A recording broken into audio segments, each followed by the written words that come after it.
Welcome back to another episode of Detections Podcast with your hosts, XL Detrades and Understudy 77. Still on with trying different ways to say my name. Is it working? Somebody needs to tell me when they hit the one that they like, and then I'll listen to it like 100 times and see if I can like really key in on it. Definitely hit us up on Twitter or like in the show notes of one of the episodes or something. Let us know. Yes. So, before we get into tonight, which will probably be the happiest episode we've ever recorded. I know I'm personally happy. I'm already feeling the energy. Right? It's infectious, but we'll get there.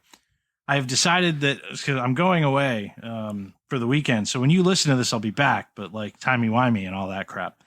But like I'm going away before that, and I decided that I would like to live dangerously. What do you mean live dangerously? I put the beta of iPad OS 14 on my iPad, which is the only travel device that I take. Yes. And I'm going to hope that it doesn't break. I will say that it just finished updating a couple minutes ago, and it looks really pretty. So this is kind of a good opportunity for me to play around with some of the functionality because I won't have cell phone service or internet. Perfect. So if it breaks, you'll be tech free for a weekend, which that's not true. I have a Switch. I have a Raspberry Pi. I have a RG350. Like I got plenty of tech. Like I'll be fine. If it breaks, it sucks because I can't watch movies when I go to bed, and I like to watch movies when I go to sleep. Like I need noise when I sleep. I mean, there is the possibility of reading a book too. Yeah, but my books are all on my iPad. I read on my iPad, man. Like that's how I do things. I can't do it. I can't read with tech. Like I'm probably too old school that I need the actual book. And so like even when I journal, I have like an actual pen and paper that I use. I have an actual pen and paper book that I use for notes and stuff at work. Like I like to write things in an actual book. And the problem is like when I'm reading something, like I like my iPad. Like it has a backlight. I don't have to have lights on. I can store thousands of books on this one device, so I don't have to carry a bunch of crap with me. I also like audiobooks a lot, also stored on my phone or my iPad. So like, plus like, honestly, I like reading on a black screen. So like, you know, I use the black screen, white text. Mm-hmm. So like, it's actually like, it hurts me less than having like a light on a page. So I actually really enjoy reading on a tablet. Especially some books, like when they incorporate some cool functionality or special features, like the whole Harry Potter series has a iBook special feature thing that has like basically like GIFs thrown in there and some other stuff, which is really cool. Nice. And it's just additional color, and there's little info bubbles. So like when they talk about something, like you can hit it and it'll pull up excerpts from like to give you background on an item or something. Mm-hmm. It's a cool like way to version that book, right? It gives you some extra stuff. You know, the downside of the digital stuff is one, like, do you really own it? And two, like they can totally update it or edit it or change it whenever they want, which can kind of be a pain in the ass. That lovely DRM. Right? So anyway. Yeah, so before we dive. Yeah, I was going to say before we dive. Can I? No, I want to say something. Okay. So paycheck. So obviously, not having had a job for a while, first paycheck means I want to spend stuff. Do money. It. And you convinced me to spend $25. Dumpster fire. Yeah, go on. Tell about it. This thing's sweet. Oh, no, I wasn't even going to tell about the dumpster fire. But I am a huge fan of dumpster fires, specifically one dumpster fire made by a place called 100% Soft. They make pins and patches, which if you've seen me at conferences, basically last year, I probably had some that I was giving away. I have them on my wall. I have them on my bags. I have them all over the place. I really like these dumpster fire patches and pins. But they also make statues. So I have a green one and I have a purple one, but they're doing a 2020 special one. It's in blue, and it comes with a mask. A removable mask at that, Correct. Which is the best part. So like I pre-ordered two, and I basically sent it to everybody I know and said, you should pre-order one too, because they're dope. And we'll link it in the show because they're still up for pre-order. So if somebody wants them, like it just perfectly encapsulates the year. No, I wanted to introduce our guest tonight. Yes, is what I just wanted to bring up the dumpster fire first because it's brilliant and it needs to be shared. Well, good. He can say something about it too because I just convinced him to order one as well. Go ahead. So we'll dive in because I just want to say, like, you know, the energy in the room is definitely there because I believe that we are introducing the happiest hacker on the planet tonight. He is our retro gamer pal. And he's truly a one-of-a-kind person. I've never met anybody with this positive an outlook. Nor as much of a love for mechanical keyboards.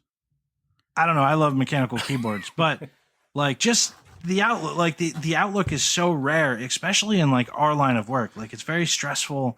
There's a lot of stuff going on. I am naturally very pessimistic, and I love hanging out with this dude because every time I do, like he kind of helps me cheer up a little bit, and he he's makes me a little less pessimistic. And he's one of the people that was there when we decided to get the podcast going. He is, and the only person other than one of us to own a hat for the podcast. So without further ado, we would like to welcome BSDBandit to the show. Yeah!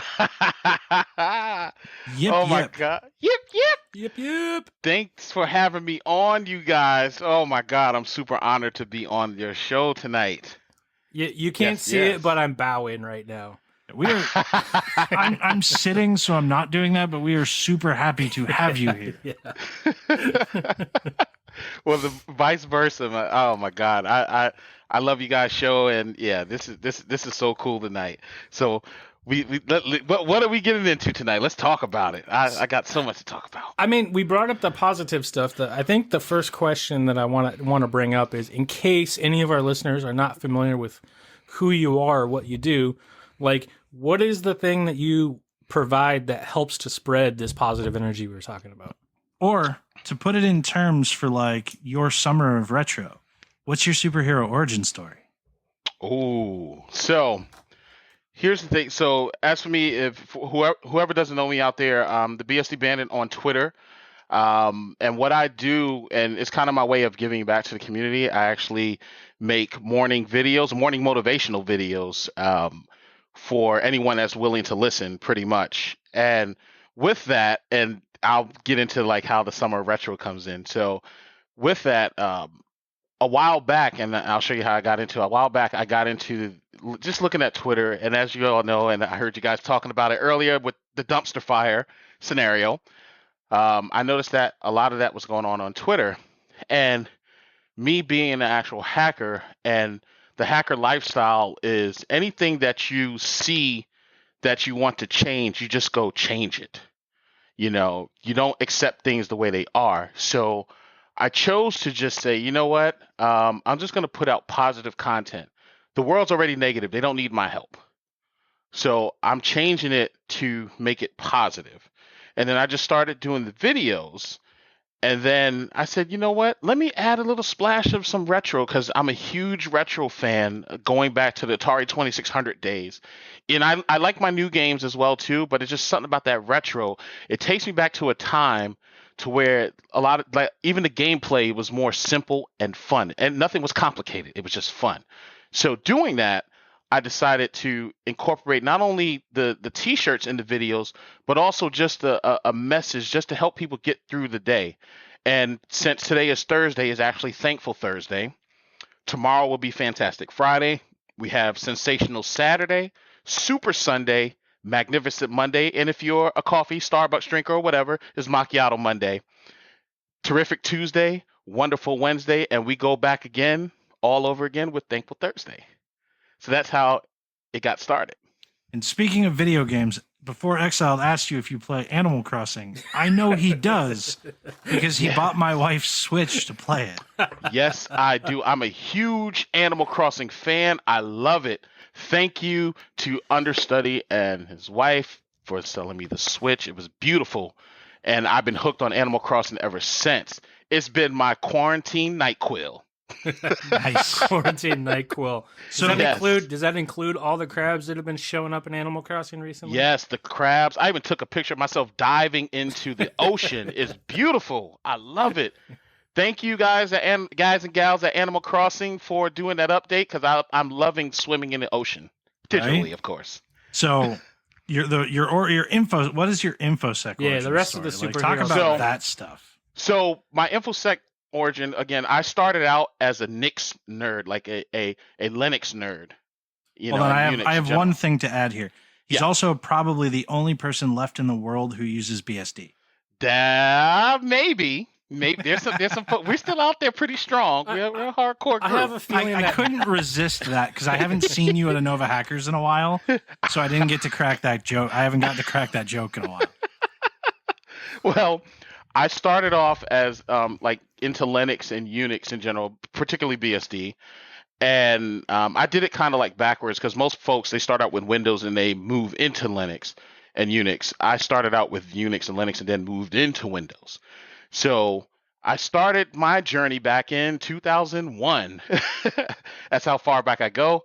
Started out with a little bit of Slackware, and then of course different variants of Linux. The old school Red Hat 7.2, Mandrake. It wasn't even Mandrivier yet, it was Mandrake. Oh, so that means you were also messing around with Grub 1.0 for dealing with boot I issues. sure was, in Apache 1.3 when it was in beta. Boom. Uh-oh. Oh, man. Uh-oh. Talk about a little slip in the PPP. Oh, yes. Yeah. That's how far back I go. And as far as like Unix, definitely a Solaris head. I liked AIX, but it was just something about Solaris that was special. And then mixing that BSD in there. Oh my God. When they put zones in place using the jails technology, oh, I was in heaven. So the transition was not hard at all. Now, fast forward to the security side of the house. I was a Unix engineer for a long time, and I just wanted to learn more about security. I understood how operating systems work. I understood how specific applications work and how the web worked, but I wanted to know more. And as on that journey, I was always trying to figure out different ways to like bypass, like whether it was just simple like code injection or whether it was just simple like playing with wireless and seeing if I could crack WEP at the time. So, and that's kind of like what started feeding my hunger for security and learning more about it. And security does not necessarily mean only hacking. Security is defensive as well too. So Hold up. Repeat that again. Security is not only just hacking; it's also defense as well. Yes, disclaimer, it is. Disclaimer: we did pay him to say that. Yeah. I'm waiting for my Bitcoin, please. But actually, that's where things get really interesting because you spent most of your career on the offensive side and have recently pivoted in to some of the defensive work. Right. So I'm a year. Wow, it's been a year already. Last July, I first started out with threat hunting. Seriously, I remember like having the conversations with you about when you were making the transition. Like, yeah. And again, I had no clue what the heck was going on, and I didn't realize how much I was missing out on by only being offensive. So when I got into like threat hunting, it was like, oh my God, it opened up my eyes on even becoming a better red teamer and a better pen tester. Because now I see the entire landscape. I see through the eyes of a defensive person, and I see through the eyes of an offensive. And whenever I'm on an engagement, the two always mingle together. Yeah, this is an offensive person who's felt our pain. Yes. I feel your pain every day. Okay. And again, you guys work your butts off. And I'm truly indebted to you guys, honestly, because you guys opened my eyes up when I first wanted to join this journey of threat hunting and blue teaming just in general. So again, and here's how much passion I actually have for it. I actually volunteered to be a threat hunter. I don't get paid extra to do that. This is just something I actually truly wanted to learn. Nice. Okay. And I'm going through all the pain. I went through all the pains and stuff, and still more pains of learning. But this is something I'm truly passionate about. I really like the defensive side as well. I just like security as a whole. And I think if you're going to be good at security, you have to see the whole picture. You can't be blinded by one side. And I think that's what helps me. And there's a couple ways to do that, right? Like you can spend a lot of time on one side researching another side. Like I can't hack for shit, but like I understand how hackers hack. Mm-hmm. And that's all you need. Or you can do both things. And like I'll tell you, some of the smartest people that I've met in the defensive world come from a background in the offensive world and have tasted both sides of this. And I think the opposite is true too. And Charles, you may have seen this too, that some of the best like red teamer pen testers are ones who've spent time doing the work with, threat hunting, SOC analysts. Right. Oh yeah. You know why? Because they know what people like us are going to be looking for, where most attackers don't. Right. And here's the thing too. And for those of you listening out there, I don't have any experience in the SOC at all. Okay. I was just a former sysadmin / engineer that knows where the log files are, that knows what to look for. I know when something's wrong on the system. And I use that knowledge and experience when I'm doing threat hunting as well too. Yeah, definitely. So what's that transition been like? Having mainly focused originally on the red, but now kind of like jumping in between the two, like how difficult, like expand a little bit more on that transition. Well, the transition has been like this. So what I did to help ease the transition just a little bit, I actually got a hold of a good book called Practical Malware Analysis. And with Practical Malware Analysis, that kind of helped get me started on just going out and actually learning the basics of like what defensive folks look for, right? So with Practical Malware Analysis, it taught me about like static analysis, dynamic analysis, using specific tools such as, of course, how to use VirusTotal, how to, what to look for with specific executables in general, how to deal with specific malware in general. And they provided labs and everything else. Part of that transition, I also took upon myself to train myself using, of course, the docs and the videos and actually playing around with specific applications such as Cyber Reason and Carbon Black. So that really helped my knowledge as well, too, because it actually opened my eyes to what threat hunters actually look for, how to, like, using the basic queries. That's what got me to being able to research more on how to create custom queries and what other hunters are looking for. And this is where I just been like eating and soaking all of this stuff up. So anytime I'm at a conference or if I hear a specific conversation, shout out to DPS. Yeah. Represent. And I'll sit there and I'll listen and I'll observe the conversation. Even sometimes when understudy could be talking to someone else totally, I'm not even nowhere near the conversation, but I'm actually always listening and I'm like, oh, okay. And he'll mention like a specific technique or specific software. And I'm like, okay. And I make a mental note and I go right away. I go home, I look it up, I research it. If it's software that I need to download, I download it, I play around with it in the VM and I just take it to that next level. That's how this has helped me with like the transition in general. I'm just a sponge. I'm hungry for the knowledge and still hungry. It's funny. You've kind of just inspired an idea. And I think DPS and detection should sponsor me doing a public webinar. And by sponsor, I mean, we'll just put the logos up. Like, I don't need anything for it. Of my intro to malware analysis class. Because we've done it for DPS a couple times. Mm-hmm. But it'd be cool if we did it publicly for anybody on behalf of DPS. You should. So maybe we'll get that going. If there's interest, like let us know because I'd be happy to do like a like actual like webinar and Q&A on my intro to malware analysis stuff at some point.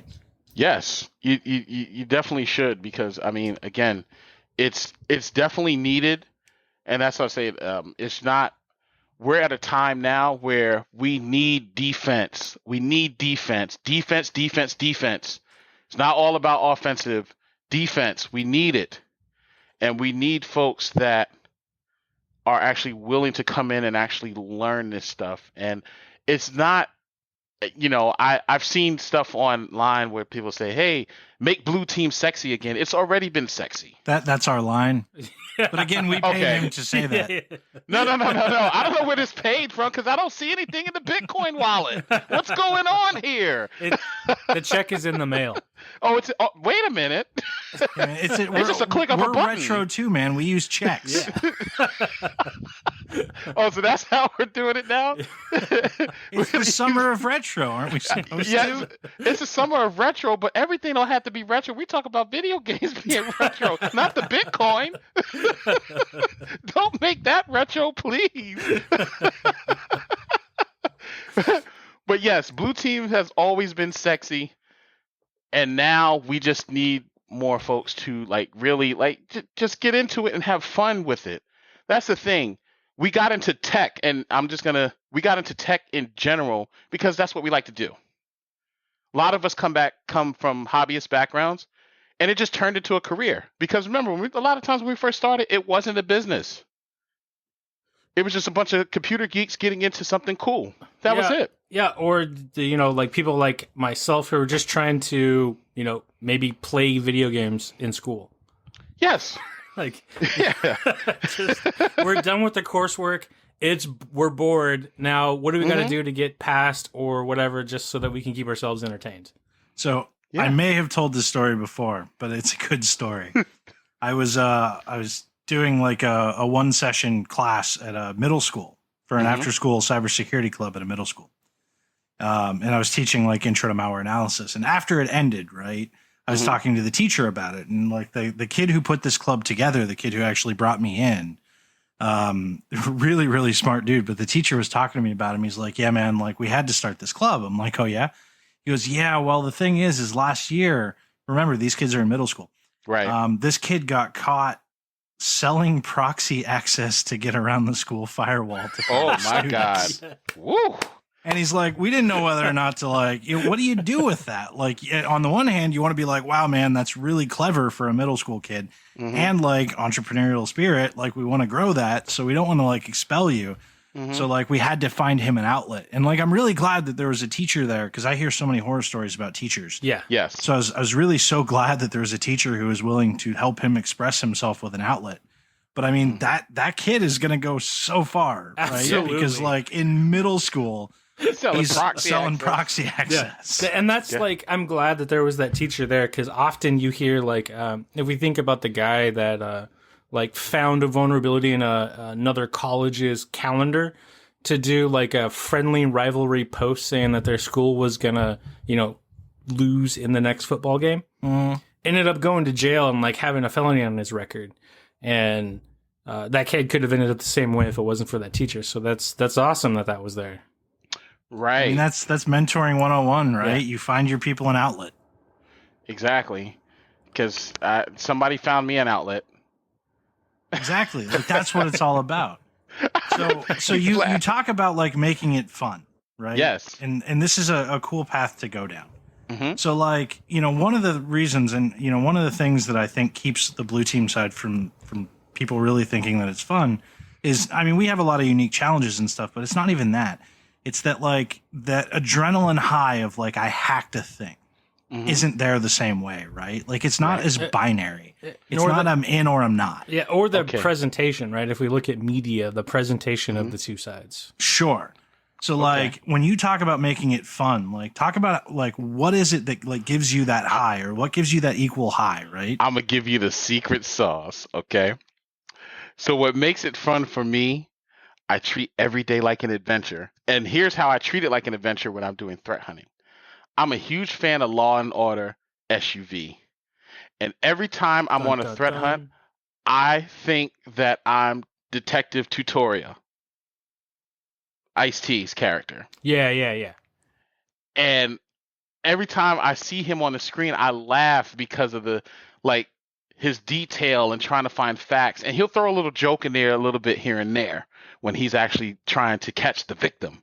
So I look at threat hunting in the same aspect. So I'm like, you know what? Okay, I woke up today. I'm not grumpy like Ice-T, but I woke up today. I said, you know what? I'm going to find something. I don't care what I have to go through. I don't care how much OSINTing that I need to do. I'm going to find something. I need to know there's something in this network that is wrong, and I need to find it. And I pride myself on that because it's just I turn it into an adventure. It's like, okay, day one. Okay, yes, the customer signed off on it. I'm taking you through the day now. Day one. All right. Oh yeah, the Law and Order sound. Dun, dun. Dun dun. Dun, dun. Yep. So day one, I'm talking with hey guys, yeah, I got my coffee this morning. So did the customer sign off on the threat hunt? Sure they did, Charles. You ready to go? Yeah, I'm ready to rock and roll. Ow! Yip yip. All right. Give me the environment. That means the meat and the potatoes. Okay? Now that I got the meat and the potatoes, I'm ready to dine. Not just yet, because I still need ornaments. I need condiments, okay? So those condiments are looking for OSINT. Okay, what's this company got out there already that's out there on the internet? Uh-oh, I got the condiments. Okay, cool. I got my salt, my pepper, my paprika, everything else. Okay, cool. That's all in-house now. All right. Now that I have that, okay, let me look and see what's going on in their environment in general. Uh-oh, wait a minute. Why is calc.executable have 10 connections out to the internet? Uh-oh, let's look a little bit further here. Wait a minute. It's connecting to yougotserved.com. What are they serving? I need to go to that site. What is actually being served here? Meat and potatoes, obviously. Meat and potatoes with a side of malware. Uh-oh, wait a minute. You Got Served is serving up malware. We can't have that. Uh-oh, I need to call. Hold on. This is the perfect time for commercial break. Yes, it is. And then we roll back in. Dun, dun, continue. Dun, dun. So after the commercial break to come back, last we left off, they're serving up malware. So now I need to find out who is serving the malware. How do I do that? I look at the specific IP addresses that it's actually connecting to. Where are those IP addresses located? Dun, dun. OSINTing. Again, looking out. And I see, wait a minute, is that Russia? Is that China? Oh my God, it's even in our backyard. It's in DC. What is going on here? What is a Scottsdale, Arizona connection from GoDaddy actually doing? Exactly. Wait a minute. It says Scottsdale, but then it's connected to Bulgaria. What is going on here? So now we really got a mess. Now I'm hitting up the customers. Hey guys, I just found something totally insane. You know, it's not Golden Spy, but guess what? It could be just as dangerous. Here's what's happening. And then I give them that meat and the potatoes. I show them the menu. Now that they're looking at the menu, like, ooh, I want some more of that. Tell me more about this specific recipe that you have that's going to come out on my plate. Well, meat and potatoes again. Here we go. Here's all the sauces that I've added. Here's what I've looked for. Here's what I've found. These specific IP addresses, and it's all started from calc.exe connecting out to the internet. And I saw these strange IP addresses. Do they belong to you, first of all? And do it, commercial break. Then they come back because you know the music when you find out when Ice-T figures it out, they go to commercial and then it comes back, and it's like, so my question is, do you know about these IP addresses? And if they say no, then it's like, now we got to dig a little further. So I noticed that there's an IP address in China, Russia. I traced it back to Scottsdale, Arizona. And now Scottsdale's talking about it's going back out to Bulgaria. So we need to figure this out here. So how can I help me help you? I've given you the lay of the land. I put everything out on the plate. Now you have to decide how you're going to digest it. Dun, dun. And then you go make another plate. There you go. Dun, dun. It's funny. That's right. It's funny that the Law and Order reference is fun for me and for us probably. Yeah. Because we've often said like it's the modern day detective. Yeah, we're detectives, Yes. yeah. Like what That's it. do is modern day detective work in a lot of ways. And all of us do drink coffee to an extent. I don't Think actually. about it. I do not drink coffee. Okay, you drink tea. I don't drink tea either. I mean, even Water. some of us, like a previous guest, literally are modern day private eyes. We are. Right? We are. It's a lot of what we do. And like that's where it gets really interesting. Like unpacking that thing. Yes. And really like getting to the bottom of this thing. Yes. That's is the what makes it endorphin rush, interesting. right? The solving the puzzle, solving the mystery of what's going on. That's Exactly. where we get our high. The other one that I get from defensive work is being able to implement something that keeps it from happening again. To be able to have a lasting effect on a place. Mm-hmm. Like lasting impact is like what keeps me going, right? Dun, dun. Dun, dun. I was gonna say, I imagine that's similar to like architects or like people who build like military defenses. When they see it go up, they look over the work and being like, I know exactly how this is gonna help preserve life inside. Mm-hmm. Mm-hmm. Yeah, it's such a cool concept. So, and you all and I'll throw the Law and Order reference in there again. Every criminal only gets one episode, so that problem is solved for good. And then you're going to the next true. one. Yep. You don't see it you don't see the same criminal anymore, and it could be 20 seasons later. You still don't see that criminal. Yeah. Wow. 20 seasons later, you don't see the same people anymore. Wow. They're interchangeable. Boom. I worked in IR long enough to disagree with that statement. I have seen a lot of reoccurring villains. No. Reoccurring villains on Law and Order. Well, I'm talking about like in our analogy. I have seen a lot of reoccurring villains. See that meat and potato. See, I slid that potato back a little bit. You saw the potato, but I was talking about just only Law and Order. The details and the facts here. Look at that. Fair. Now, after all that, I'm a little curious here with the transition and keeping that whole like detective mindset. Because like something I experienced out here on the West Coast was that resources and community was a lot heavier on the red team side than it was on the blue team side. So as you were going about like filling your hunger with looking for the same resources, like how did you experience that transition of seeking that outside mentorship and those outside resources where from a single perspective, we could say like it seems like it's a lot more open on the red side than the blue side. Well, what helped me out as well too, and go to conferences, go to your local meetups, digitally of course for right now, but definitely attend these things, get involved, because everybody's not offensive. There's somebody out there. There's some inkling out there. Statistically, there's far more defensive people in the industry than offensive people. Okay, there you go. Now, we have this whole huge thing on the internet. For example, Twitter. And if you're looking for something, Twitter can kind of guide your path. I call Twitter a river. Twitter's a river because, again, when you jump into the river, the current takes you certain places. Now, if you jump in certain spots of the river, the current could be high, it could be low. It depends on which day you're jumping in. Now, when I jump in, and let's say I'm jumping in the Blue River. I want to jump in the Blue River, and that current is taking me to say, understudy. I met understudy at Nova Hackers. Understudy's I talking believe about all rivers are technically blue because that's the color of water. Depends on where you live. We won't go into it, but exactly. I'm just saying. I'm not a biohacker here. You're going to quote me on Law and Order. I got to throw that one out. I know he was waiting on it. He said, "Hey, sir, water's blue everywhere." Anyway, continue. Yes. So I'm down the Blue River. I run into understudy. Understudy's talking about, hey, tonight's presentation, I'm talking about threat hunting at XYZ, right? And I'm like, this is interesting. Understudy does his presentation. Afterwards, I come up to him. Here we go. That meat and potatoes. I'm scared of new people. That's not scared. True. No, I know you're not. It's come up to him. Hey, that was an awesome talk, understudy. I'm definitely interested I'm new to blue teaming. Just interested in learning, like, what would you recommend for somebody that's getting started? That could be the first question.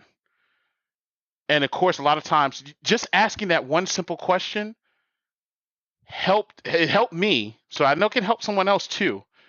It helped me when understudy provided me back the information, whether it was like, hey, if you want to get into threat hunting, look into like malware analysis, look into this. Oh, you might want to check this out. Oh. And I remember this voice clearly.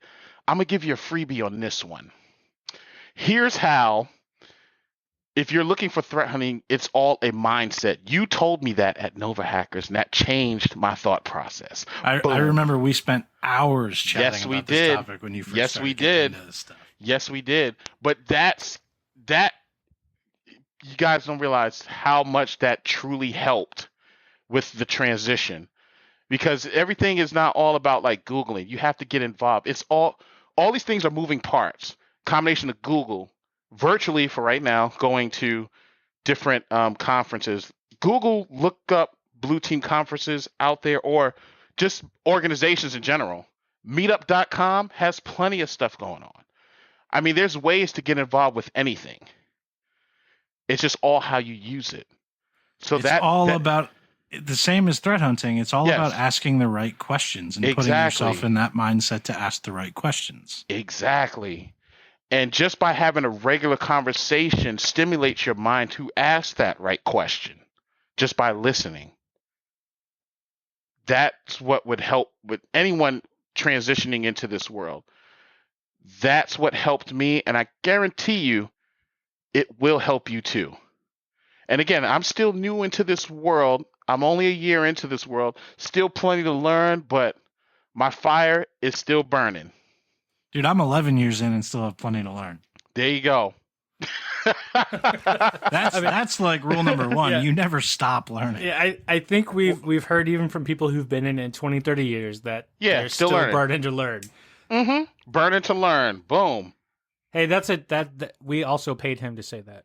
We did. Yeah. And still, my phone ain't buzzing with no Bitcoin. So, yeah, that's right. You said since I'm retro, check is in the mail. Summer retro. That's right. I did say summer.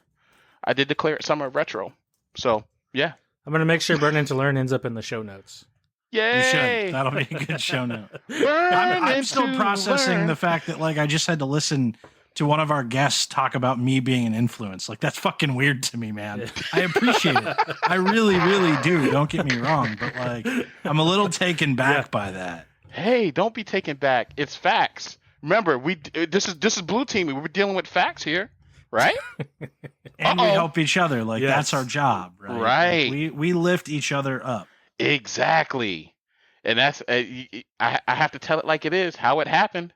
That's how it happened. This is my story, my testimony, my meat and potatoes, malware style. That actually brings up an interesting thought that I just had about the whole team dynamic versus individual.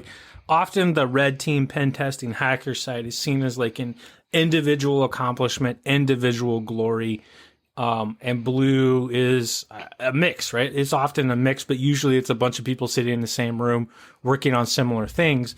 So what about the team dynamic between the two that you've seen? How much individual work versus the team support? I'm gonna be honest, in the situation I'm in now, I have two awesome teams on the red team side of the house and the blue team. We are a team. We don't do the individual stuff at all. That's the way to be, man. Yeah. Because one of the issues that has plagued, I think, the blue side for a really long time, and one of the things that we could probably take a couple notes from the offensive side, is this concept of hoarding knowledge. Yeah, and it's something that I've talked to any of the teams that I've run over and over again. If anyone on my team tries to hoard knowledge, I'll fire them. It's that simple. I don't do that. We don't do that. We win or we lose together. Period. Exactly. End of story. But it's not, historically, it hasn't been common in the defensive side. It's been a hoarding of knowledge so that you're irreplaceable. And in reality, and I talk about this a lot, it's called the digital hamster wheel. No one's irreplaceable, ever. No one is ever irreplaceable. And I was just, so at my company, we're scheduling all these overviews for the different interns for the year to talk with different leaders. And I'm going to quote one of those leaders who gave an overview today. And he's actually going to come on Detections at some point. Really, really great guy. But one of the things that he said is document everything that you do, because if you're too valuable to leave or to be fired, you're also too valuable to be promoted. So if you don't make sure that someone can take over for you and they know what you're doing, you will lose your career progression opportunities. And I've never heard it said that way. And I'm that's one of the most true things I've ever fucking heard. Exactly. And I'll drop something else out here too. Your only competition that you have is standing right in the mirror. Oh God, yeah. Boom. You're only up against yourself. Yeah. That's it. You're not up against anybody. Nobody's your enemy. And the saying, a person's their own worst enemy, it's true. You could be your own worst enemy or you could be your own best friend. And that exists in red and blue as well. Like the Yes. antagonistic stuff doesn't need to exist. Nope. You can have really strong relationships between the teams where both teams actually serve their function. Right. That function being protecting a company. Exactly. Because that's our job. This is what we do. This is what we signed up for. It's So really why not easy try to be the to best forget at it? sometimes why we're here, but like we're here to protect a company. Everybody in this industry is here for that. Which means Exactly. ultimately red is blue, right? Ultimately, red is blue. Ultimately, everything is blue or purple. Call it purple. I don't care. I like the Hey. color purple. I'll put it to you this way. Red plus blue equals cool. Ooh. Yes. And purple, because I like purple. And purple is a cool color. But again, at the end of the day, it doesn't matter. And for anyone that's trying to get in on the red or blue side, you're perfect right where you are, and you have only time to grow. We all need time to make our own experience. This is all a journey. It's not a race. And let's not forget that purple is also the color of the Smart Ninja Turtle. This is true. Donatello! Summer of Retro. There you go. Boom. So on the technical side of things, Yes. and fully understanding that in the consulting world, you can say so much, probably not everything. But like, what's in your toolkit? That's always a fun question to ask people who do hunting. Well, in my toolkit, I have OS Query.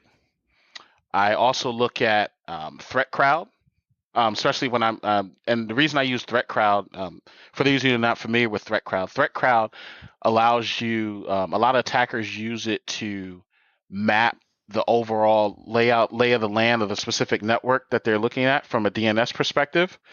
And from a hunter's perspective, I use that information as well to see what could be publicly available. A lot of queries in my toolkit, I look for, of course, the basis of Mimikat. I look for PowerShell version 1.0 because you can do a lot of nasty stuff with that particular version. Because there's not a Now, lot of do you security. use OS Query to do those queries? Yes, I do. Okay. Just specifying like the tool versus the technique and what you're looking Mhm. for, right? Yes, because you have to know what you're looking for. Because at the end of the day, it's all a mindset. You can have all the tools in the world, and it's not going to matter if you don't know what you're looking for. What was one of the early things you and I talked about? Developing a strong baseline and understanding of how an operating system works. There you go. And once you understand how that operating system works, then you can understand how security works. And once you understand how security works, you can know what to look for if someone happens to penetrate that particular system. You can understand what's odd. Mm-hmm. And when you understand what's odd, that's when you can go build your case. Dun, dun. Dun dun. Oh, same time. Yes. Look at that. That's going to be saved for the soundboard later. Oh, God.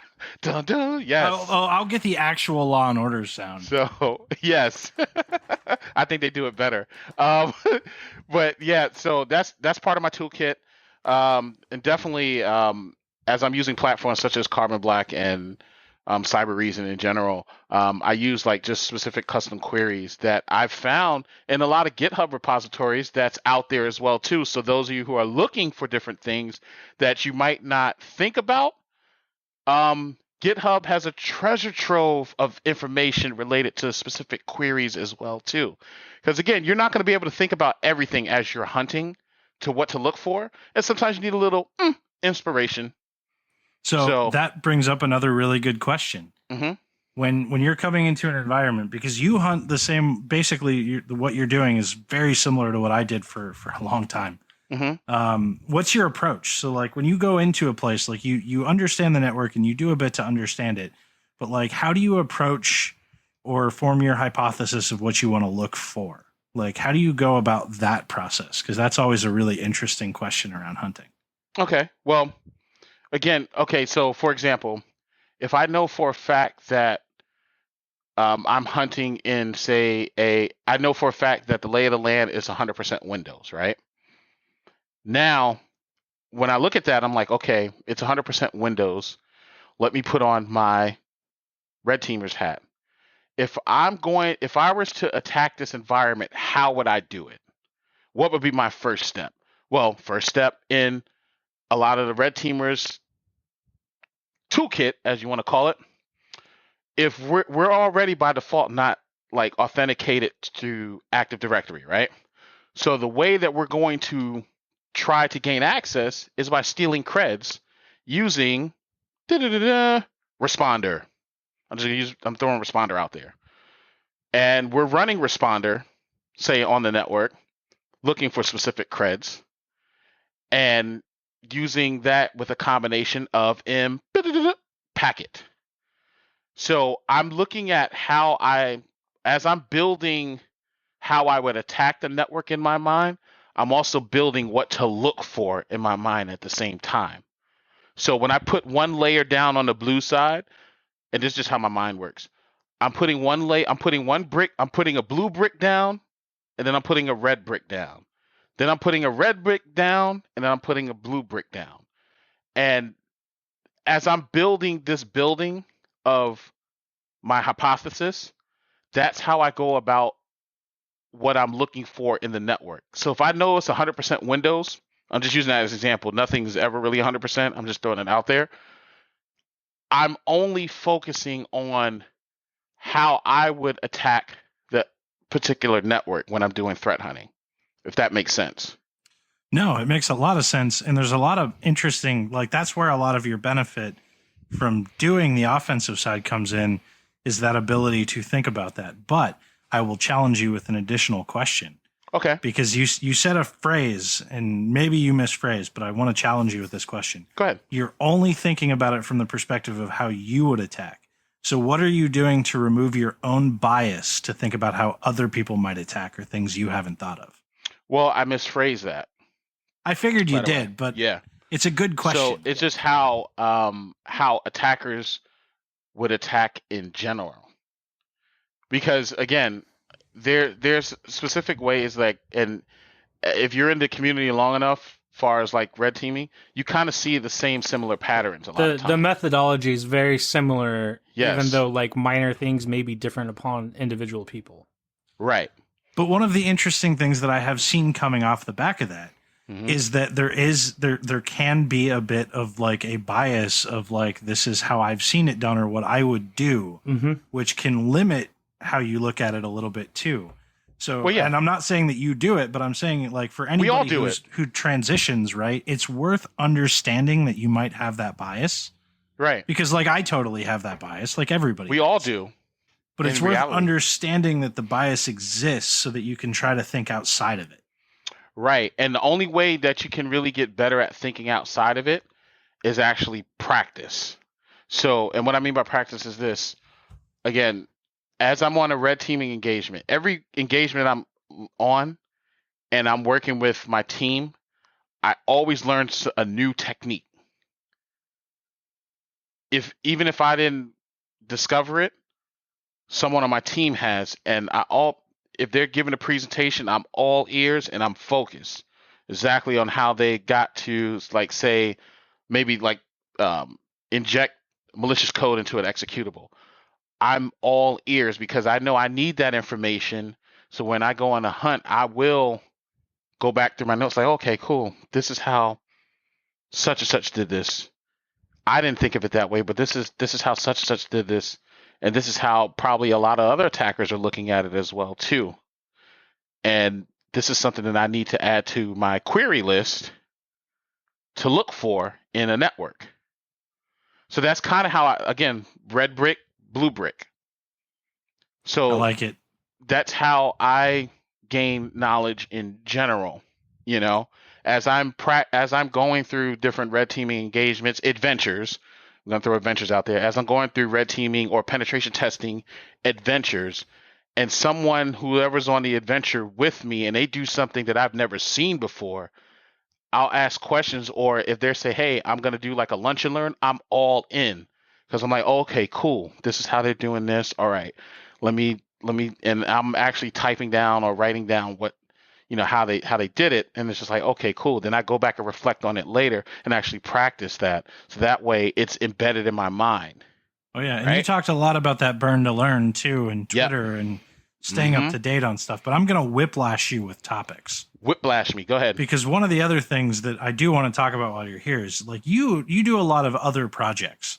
Mhm. and a lot of other speaking things, and you're on a whole bunch of different streams and Yeah. stuff. And I want to give you the opportunity to call out to those things so that people can come find like the places that you talk and like see the stuff that you do. So like take an opportunity and talk about your community stuff other than just the Twitter videos, because we covered that. Oh yeah. Well, also I'm a shout out to Sec BSD. So Sec Oh BSD. God, yeah, we didn't even talk about that. We're talking about it now. Boom. So Sec BSD is a project that we've been working on for quite a while.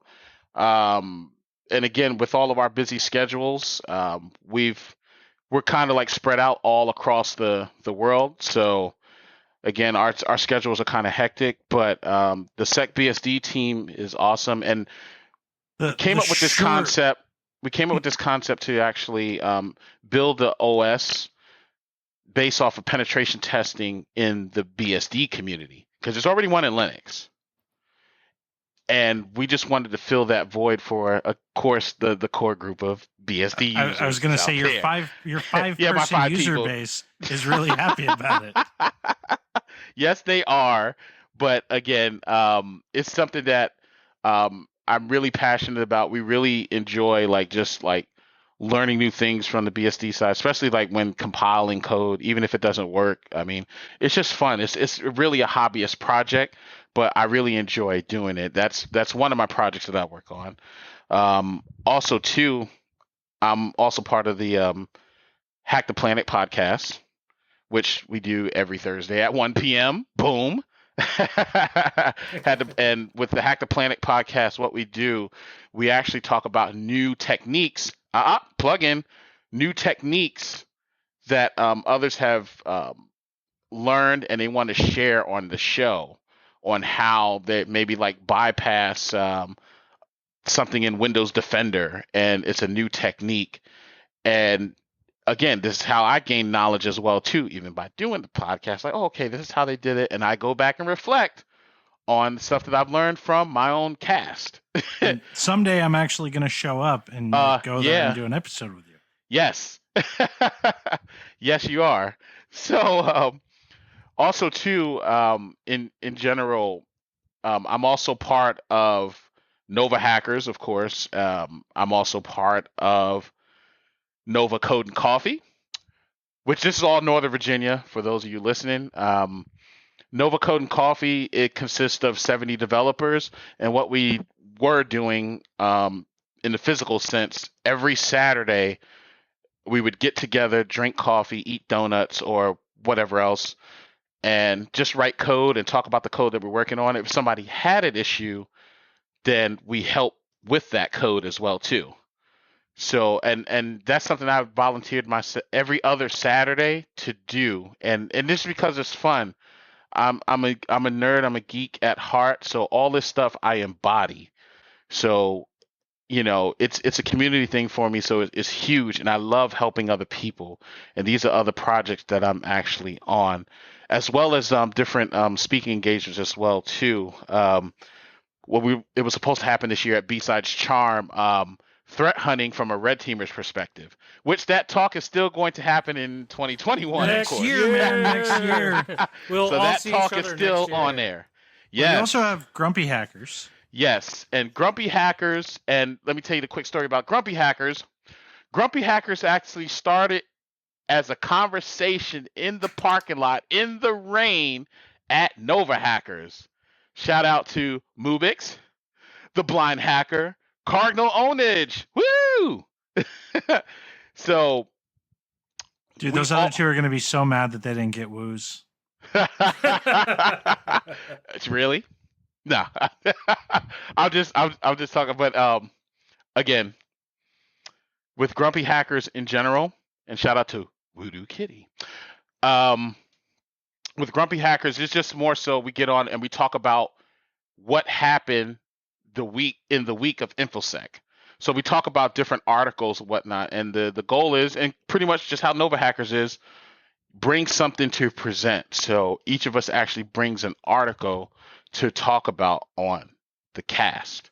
If you're looking to get presentation experience, There you anyone go. can go present at Grumpy Hackers. It's an open forum. Yeah, and it's not like a formal. It's very much like trying to recreate that parking lot conversation of Exactly. just Yes, a bunch of people exactly. standing around BSing about stuff that they heard about the last week. Mm-hmm. And and again, it's so these are the projects that I love working with, and again, this is stuff that I do outside of the videos. So when you Plus see me Dead on the Pixel. video, Dead Pixel Sec, DPS, which I shouted them out, and that's what DPS is, Dead Pixel Sec. Dead Pixel Sec, we I don't know, you know what? I just love the group. I really do. I'm in there every day, all day. Like we talk about everything. We even have an Animal Crossing channel. These guys Yes. and You're gals welcome. are awesome. I made that DPS. channel. Listen, well, thank you. You got. I'm so serious. I really enjoy. Now you talk about. Look at that. That happy energy. DPS brings it to Discord, okay? Because there's a lot of Discord channels that you're in there, but it's just like, okay, nobody's talking, everybody's in their own little world. DPS, they include you in the conversation. You say hello, people speak back. You don't get this everywhere. So if you're out there listening and you haven't joined DPS yet, definitely check it out. I am so serious. And also definitely check out Hack the Planet Discord too. So we talk about different things in there as well too. And when you come into the channel, we welcome you with open arms as well. And despite this is what just huge. I was going to say, and despite what people think, DPS is very arch friendly. Yes. Yes, we are. Listen, I come in every morning like, ow, yip, yip, and just super amp.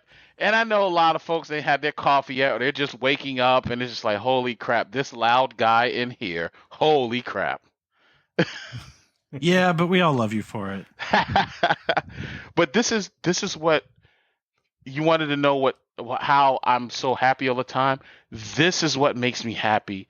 This is what I'm excited about. I get to wake up every morning and do what I love for a living. Okay? And a hobby. Like Right? this is it doesn't get any sweeter. Everything else is a bonus. And there's so many incredible people who exist in this industry. Like, yes. there's a lot of bad. Like, don't get me wrong. Like, there's a lot of bad. There's a lot of toxicity. There's a lot of that. Mm-hmm. But that should never be foreshadowed by the sheer number of incredible people that exist. Like, and I'm gonna get sappy for a second because BSD is one of the most incredible people I've ever fucking met. So positive and such a good outlook, and like brings me, like as a pessimistic person, a lot of inspiration as a human being. And like I would not have met him without all of this stuff. So like there's so much good in all of this as well. Yeah, and to back that up, like when we were all standing at DerbyCon for the auction for Hackers for Charities, that blew my mind with just how quickly people were willing to just spend as much money as they could, knowing exactly what it was going to go for. And people like BSDBandit here and Understudy, like who are just as much like, it doesn't matter because we're going to get a tiny cool thing, but the positive that comes from what we're doing in this moment outweighs anything we get in return. Mm-hmm. So on that very happy note, I'm going to pass it to Exiled so that he can bring us into the detection. We've got the fun piece now. So as you know, I think you've heard enough of our episodes, BSDBandit, that we get to this detections phase where we bring up either like a straight up like logic analytic or kind of a conversation theory about some sort of like detection that people can take to work the next day or week or whatever, but something that they can apply immediately. And now you're in the hot seat with the spotlight for your turn to provide something this episode. All right, a moment in the spotlight. Dun dun. So, dun dun. I'm soundboarding that. There we go. So, my hot seat hunt for this week is that you can take back to work for you is I want you to look at hunting for Impacket. Now, And Packet is a tool that a lot of red teamers use and penetration testers in general. We use that for lateral movement. We use that also for passing the hash when it comes to dealing with SMB protocol version 2. And we also use it for Kerber roasting. And what Packet does, it deals with the network protocol level. So you're getting down into the weeds and actually doing some fun stuff with network protocols.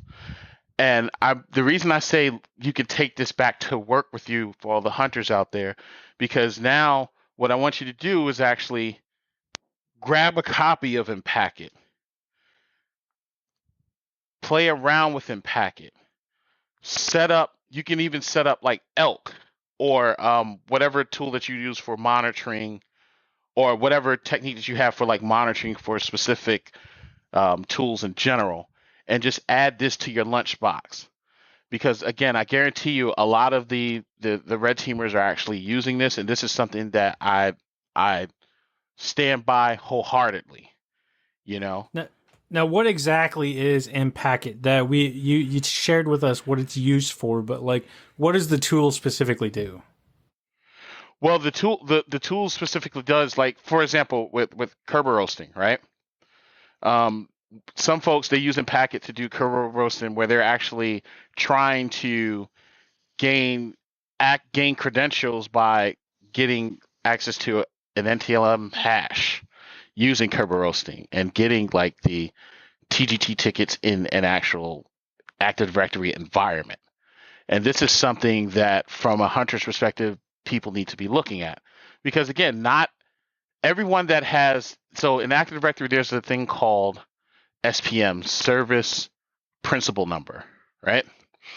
With service principal number, if you have, like, say you have BSDBandit in the Active Directory and he has a service principal number, right? But I have a weak password. That is a huge vulnerability. And on top of that, say if I have DA, just throwing it out there, and someone uses Packet to actually perform the Kerber roasting attack and actually getting a ticket on my behalf. Now I have a big problem. And if you're not hunting for it, if you're not looking for that, you're not going to know what happened. So that's just one use, because Packet is a combination of several different tools. So that's just one thing that Packet can do in general. So how do you spell it for those looking for it? IMPACKET. And that's India Mike at the beginning. There you go. Because it sounds like everybody's saying Packet. Yeah. Packet. So just to clarify, if you want to look for it, it's IMPACKET. Yeah. Yes, and this is coming from the guy. Yes, I'm glad you said to spell it out, because this is coming from the guy that says FSTAB in Unix world. Okay. This is. I'm asking that question because when you first brought it up, I went Googling for Packet. Yeah, and found nothing. It's just the way. Sometimes the way I talk, they were like, "Oh, dude, I trust me. I've had this all my life. Like even my Unix days. I'm like, yeah, I already added that mounted that file system to the FSTAB. And I was like, huh? Yeah, the FSTAB. Etsy FSTAB? Yeah, the FSTAB. Oh my God, FSTAB. Yeah. You know what one Not got FSTAB. me really bad, and I never wanted to admit it to anybody. What's that? Because like I would be one of those guys. Like you don't want to admit when you don't know something when you have a job. Not really? Like if you can, depending on the thing, but like people started talking to me about ACLs.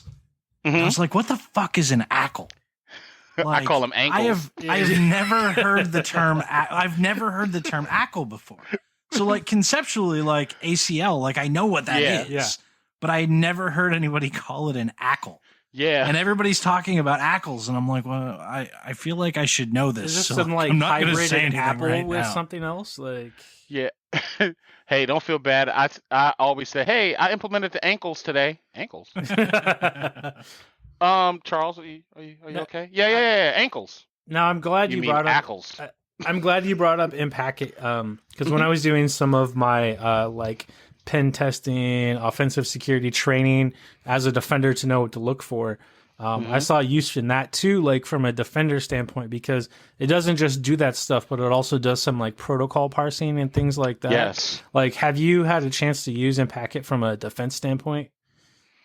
From a defensive standpoint, no. Or a system I have admin? not. Yeah. Because I was like, one of the things that caught me was with like, just to kind of throw this out there, with like the SMB client that runs in that.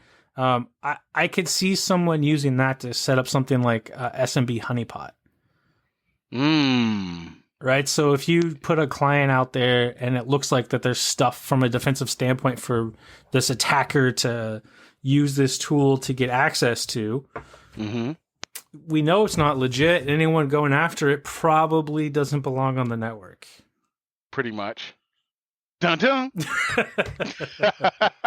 So, take us out. Closing comments. BSD, any closing comments? I just want to say, shout out to the entire hacker community. I mean, if it wasn't for you guys, I wouldn't be here with your sharing of knowledge, whether it's on Twitter, whether I got it from you firsthand, whether I got it through GitHub, whether I got it through Twitch or a podcast, or if you were totally talking to someone else. I just want to say thank you, and I appreciate each and every one of you. I don't care if you're new or old or whatever. Make no mistake that the hacker community absolutely includes people in defense. Yes, it does. It's not, again, it's the hacker community is everything. There's no red side, blue side. When I mean hacker community, again, a hacker's definition, we don't accept things the way they are. We change things.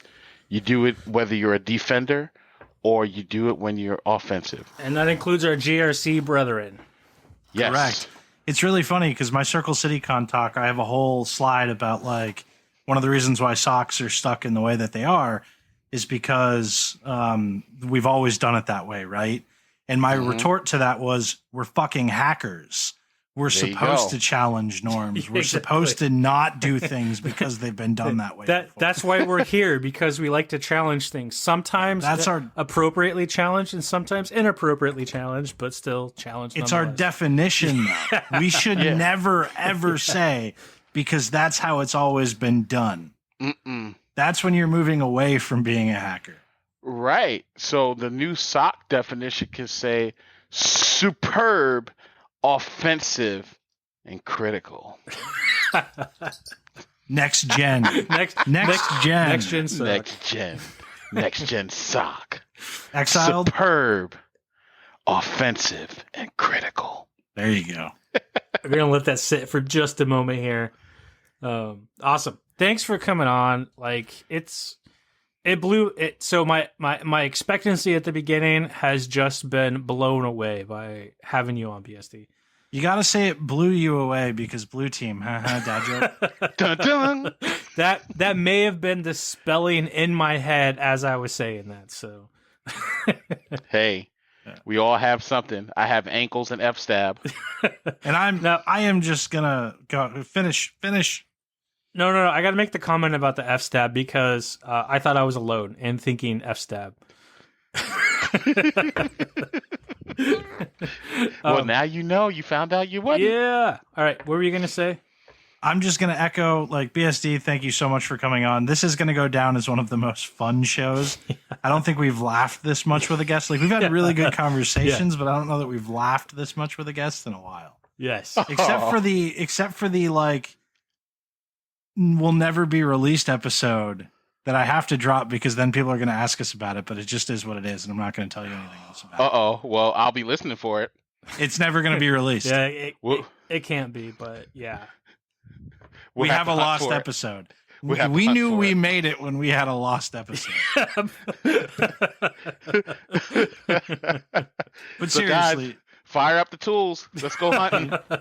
But seriously, BSD, thank you so much for coming on, man. It's been such a blast. Thank you for having me. Yeah, we're looking forward to further conversations, not just on the show, but just in DPS and next year at B-Sides Charm when we're all talking. Oh, hell yeah. And for everybody out there, thank you so much for listening. We appreciate you. I'm going to go completely disconnect for a while. It's going to be great. Hell but yeah. on that note, to everybody else, go forth and find badness. Dun dun.